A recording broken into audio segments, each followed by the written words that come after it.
आप सभी को मेरा नमस्कार। आज मैं आप सभी के समक्ष आश्विन अथवा क्वार मास के शुक्ल पक्ष की एकादशी पापांकुशा एकादशी की व्रत कथा और पूजा विधि प्रस्तुत कर रही हूँ। आइए शुरू करते हैं। महाभारत काल में श्री कृष्ण भगवान से कुंती पुत्र अर्जुन ने कहा, हे जगदीश्वर, आश्विन अथवा क्वार मास के शुक्ल पक्ष की एकादशी के बारे में मुझे बताइए। इस एकादशी का क्या नाम है तथा इसका व्रत कैसे किया जाता है? आश्विन शुक्ल पक्ष की एकादशी का व्रत करने से क्या फल मिलता है? कृपा करके यह सब विस्तार से कहिए। अर्जुन की उत्सुकता को शांत करने के लिए भगवान श्री कृष्ण ने कहा, हे पांडु पुत्र, आश्विन मास के शुक्ल पक्ष की एकादशी का नाम पापांकुशा एकादशी है। यह एकादशी पाप रूपी हाथी को महावत रूपी अंकुश से बांधने के कारण पापांकुशा एकादशी कहलाती है। एकादशी का दिन श्री हरि विष्णु भगवान जी को अत्यंत प्रिय होता है। पापांकुशा एकादशी का व्रत उपवास करने से सभी प्रकार के पाप नष्ट हो जाते हैं तथा व्रत करने वाला मनवांछित फल को प्राप्त करता है। आश्विन शुक्ल पक्ष की एकादशी के दिन मनवांछित फल को प्राप्त करने के लिए श्री हरि विष्णु भगवान जी का पूजन करना चाहिए। विष्णु भगवान की पूजा करने से मनुष्य को स्वर्गलोक की प्राप्ति होती है। हे अर्जुन, जो फल मनुष्य कठिन तपस्या करके प्राप्त करते हैं, वह फल पापांकुशा एकादशी के दिन क्षीर सागर में शेषनाग पर शयन कर रहे भगवान हरि विष्णु जी को नमस्कार कर देने से ही प्राप्त हो जाता है और मनुष्य को यमलोक की यातना सहन नहीं करनी पड़ती। मनुष्य को पापों से बचने के लिए दृढ़ संकल्प करना चाहिए। भगवान विष्णु का ध्यान स्मरण किसी भी रूप में सुखदायक और पापनाशक है, परंतु पापांकुशा एकादशी के दिन श्री हरि भगवान का स्मरण कीर्तन सभी प्रकार के क्लेशों व पापों का शमन कर देता है। प्राचीन समय में विंध्य पर्वत पर क्रोधन नाम का एक बहेलिया रहता था। वह बड़ा ही क्रूर था। उसने अपना सारा जीवन हिंसा, लूटपाट, झूठ बोलने, शराब का सेवन करने और गलत संगति में रहने आदि सभी पाप कर्मों में बिता दिया। जब उसका अंतिम समय आया, तब यमराज ने एक दिन पूर्व अपने दूतों को आज्ञा दी कि क्रोधन को कल दरबार में पेश किया जाए। यमराज के दूत बहेलिये क्रोधन को लेने के लिए आ गए और यमदूत ने बहेलिये से कहा, कल तुम्हारे जीवन का अंतिम दिन है, हम तुम्हें कल लेने आएंगे। यह बात सुनकर बहेलिया बहुत भयभीत हो गया और महर्षि अंगीरा के आश्रम में पहुंच गया। वह महर्षि अंगीरा के चरणों पर गिरकर प्रार्थना करने लगा, हे ऋषिवर, हे मुनिवर, मैंने अपना समस्त जीवन हिंसा, लूटपाट, झूठ बोलने, मदिरा का सेवन करने तथा गलत संगति में ही बिता दिया। कृपा करके मुझे कोई ऐसा उपाय बताएं जिससे मेरे समस्त पाप नष्ट हो जाएं और मुझे मोक्ष की प्राप्ति हो जाए। इस प्रकार बहेलिये के अनुनय विनय करने पर महर्षि अंगीरा ने प्रसन्न होकर उसे आश्विन शुक्ल पक्ष की पापांकुशा एकादशी का विधि पूर्वक व्रत करने के लिए कहा तथा विष्णु पूजा का विधान बताया। महर्षि अंगीरा के कहे अनुसार उस बहेलिये ने पापांकुशा एकादशी का विधि विधान से व्रत किया और अपने द्वारा किए गए समस्त पापों से छुटकारा पा लिया। आश्विन शुक्ल पक्ष की पापांकुशा एकादशी के व्रत तथा पूजन के प्रभाव से भगवत कृपा से वह बहेलिया विष्णु लोक को गया। जब यमदूतों ने इस चमत्कार को देखा तो वह बहेलिये को बिना लिए ही यमलोक वापस लौट गए। कहानी सुनने वालों का भी भला और सुनाने वालों का भी भला। आइए अब जानते हैं पापांकुशा एकादशी की पूजा विधि। एकादशी के व्रत के नियमों का पालन एक दिन पहले यानी दशमी तिथि की रात से ही करना चाहिए। दशमी तिथि की रात को 7 तरह के अनाज गेहूं, उड़द, मूंग, चना, जौ, चावल और मसूर की दाल नहीं खानी चाहिए, क्योंकि इन सातों अनाजों की पूजा एकादशी के दिन की जाती है। एकादशी के दिन प्रातःकाल उठकर स्नान आदि से निवृत्त होकर एकादशी के व्रत का संकल्प लेना चाहिए। संकल्प लेने के बाद भगवान श्री हरि विष्णु जी की मूर्ति को साफ करके पूजा स्थल में रखना चाहिए। उसके बाद भगवान विष्णु की मूर्ति पर गंगा जल का छींटा देना चाहिए।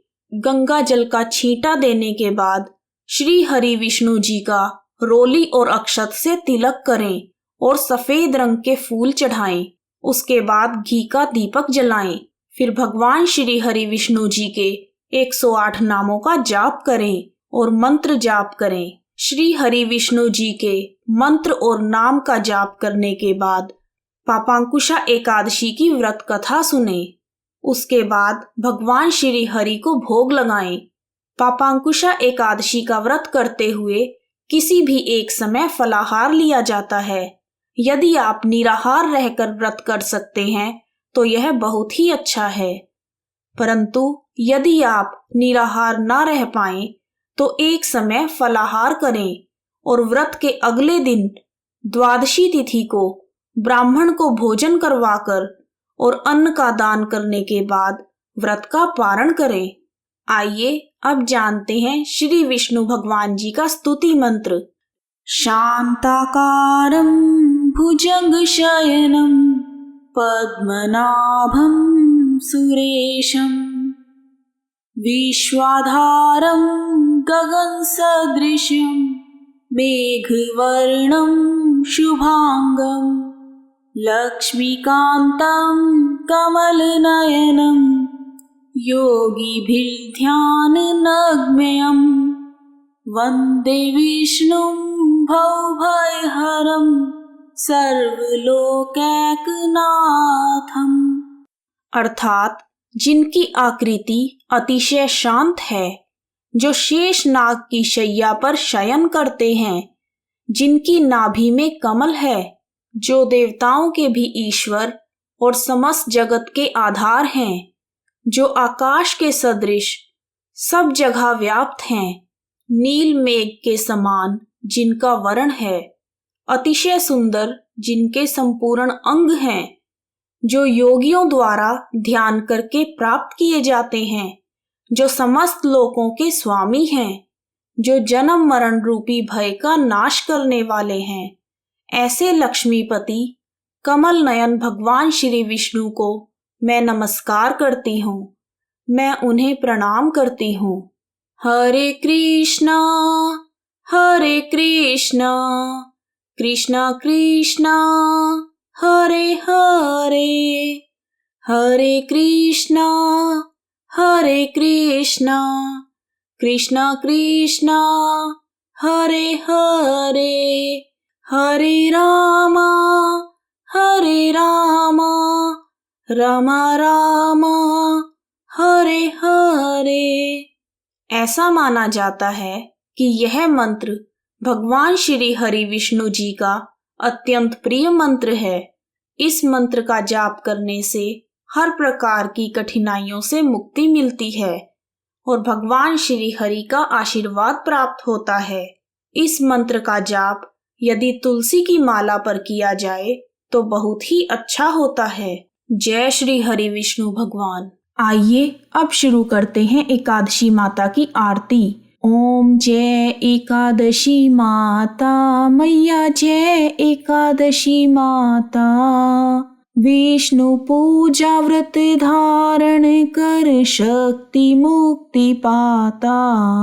ओम जय एकादशी माता। तेरे नाम गिनाऊं भक्ति प्रदान करनी, गण गौरव की देनी शास्त्रों में वर्णी। मैया जय एकादशी माता।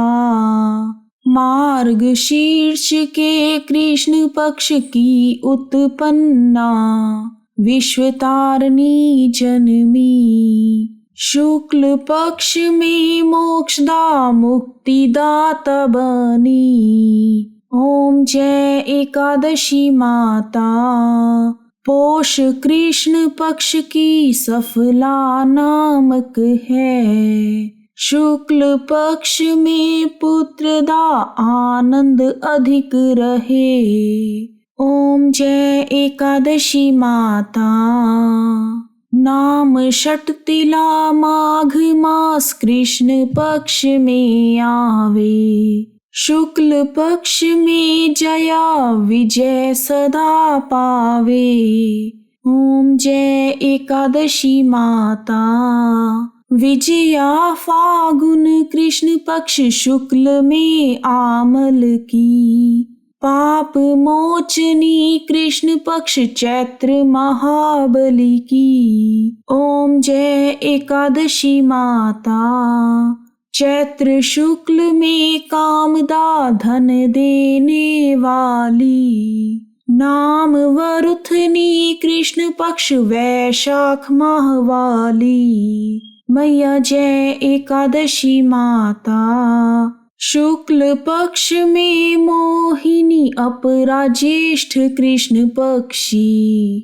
नाम निर्जला सब सुख शुक्ल पक्ष राखी। ओम जय एकादशी माता। योगिनी नाम आषाढ़ में जानो कृष्ण पक्ष करणी। देव शयनी कहायो शुक्ल पक्ष धरनी। ओम जय एकादशी माता। कामिका श्रावण में कृष्ण पक्ष कहिए। श्रावण शुक्ल पवित्रा आनंद से रहिए। ओम जय एकादशी माता। अजा भाद्रपद कृष्ण पक्ष की परिवर्तनी शुक्ला। इंद्र आश्विन कृष्ण पक्ष में व्रत से भव सागर निकला। ओम जय एकादशी माता। पापांकुशा है शुक्ल पक्ष आप हरनहारी। रमा मास कार्तिक में सुखदायक भारी। ओम जय एकादशी माता। देव उठनी शुक्ल पक्ष की दुख नाशक मैया। पावन मास में विनती पार करो नैया। ओम जय एकादशी माता। परमा कृष्ण पक्ष में जन मंगल करनी। शुक्ल मास में पद्मिनी दुख दरिद्र हरनी। ओम जय एकादशी माता।